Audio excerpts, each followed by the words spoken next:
Welcome everybody, it's Telm, and in this video we are going to be talking about the history of the Darkest Shore, or more specifically we are going to be talking about the history of the island it takes place on, Heligoland. And it's kind of interesting, it has an interesting history, this island, and it has a lot to do with during World War II, but there's some stuff before it that I find even more interesting. But of course we'll first start off talking about its World War II history, because that's what I guess was most important for this map. But during World War II it was used as a military base for the Nazis, and it wasn't a joke either, because it had its small navy with submarines, small boats and all that good stuff, a small air force to protect it from air raids and all that stuff, also coastal artillery to again protect it from air raids. And that's something that I want to stress, because this place was a very popular place for air raids, because it was an island much closer than actual Germany to the Allies and the British and all those people. But it also had an air raid shelter made of bunkers and underground tunnels, which is very interesting, which I'll come back to in a little bit. But unfortunately most of this stuff was built by forced labor by captured Soviet Union citizens. Now for that last part, I'm not too sure how important that is, but the two things that really caught my eye when I looked this up was the coastal artillery and their air raid shelters and the bunkers, the tunnels and all that stuff. Because first, the coastal artillery is because we actually see this inside the trailer, but I have one question, because in the trailer we are actually using the coastal artillery to shoot down planes that are bombing this area. But the problem is, the people who were bombing this were the Allies or the British, and aren't you a part of the Allies in this game? So are you shooting them down? Wait, what's exactly going on here? I'm kind of confused. Why would the Nazis be bombing their own place unless it's not the Nazis, which makes the most sense, and it's the British? So I just don't exactly understand why exactly we're going to be shooting them down, but okay, that's interesting. But the one that really caught my eye is the air raid shelters made of bunkers and underground tunnels. And the reason why is because something we'll get into a little bit, but mainly because it makes up the map that we actually see, because the map is made of bunkers and underground tunnels that we see inside the trailer. So it's just going to play a very dominant role of how the map's going to be looking when we actually play it. So I think that's one of the bigger things, but on top of that, the underground tunnels will be very important for something we'll come back to later.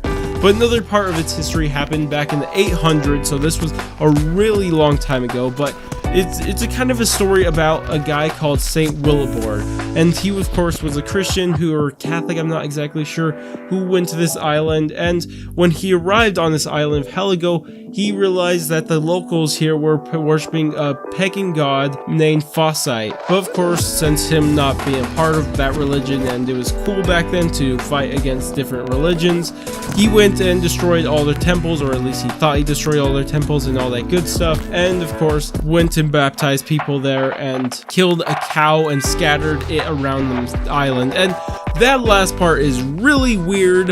Why the heck did he kill a cow and scatter it? I do not exactly know why he did that part, but it's really interesting nonetheless, because the baptisms and the the scattering of the cow around the map is kind of interesting. I guess the island is really interesting, and I think it relates to what happened inside the trailer, because inside the trailer you actually see the statue of this person that I'm pretty sure we could now say is Fossite, because obviously he's a god of this island and all that good stuff. But what's interesting to me is that around this statue you see a bunch of dead bodies floating in water. And of course they're skeletons, but they're still dead bodies. And the reason why I find this interesting is because I think that's supposed to relate to the baptisms that were happening here.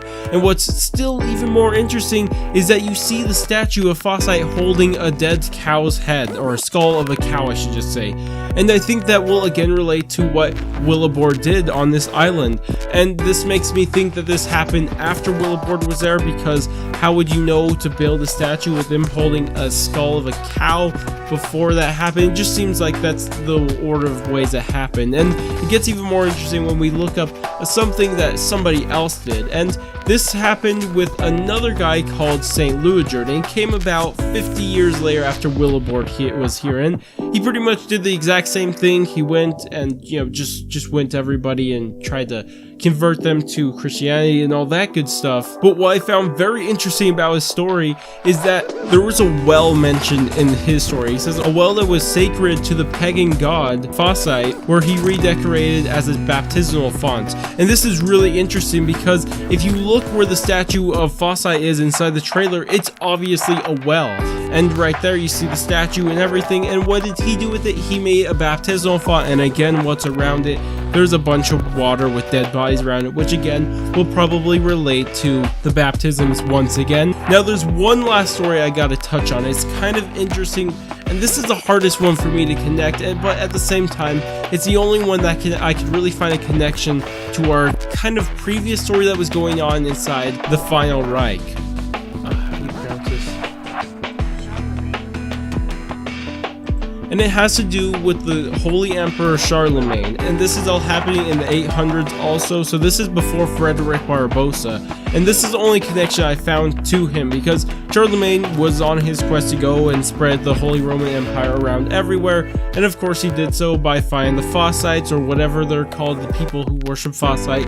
There's a name, they're like called the Frisians or something like that. I'm not exactly sure how to say their name, but he went and conquered their area, but he wanted them to have their own laws, so he went and got their wisest people, and when they did that, they tried to come up with some laws, but of course none of them could agree, so Charlemagne decided, hey, let's just throw them all to the ocean. And so Charlemagne gave him three choices between getting thrown to the ocean, killed, or slavery, and they decided to get thrown to the ocean, which was interesting. And there they came up with this myth right here. This is the myth area. This is outside of history, where apparently they met up with Fawcett, and he told them all these laws to come up with, and they brought the laws back, and that's the laws the people have followed since then.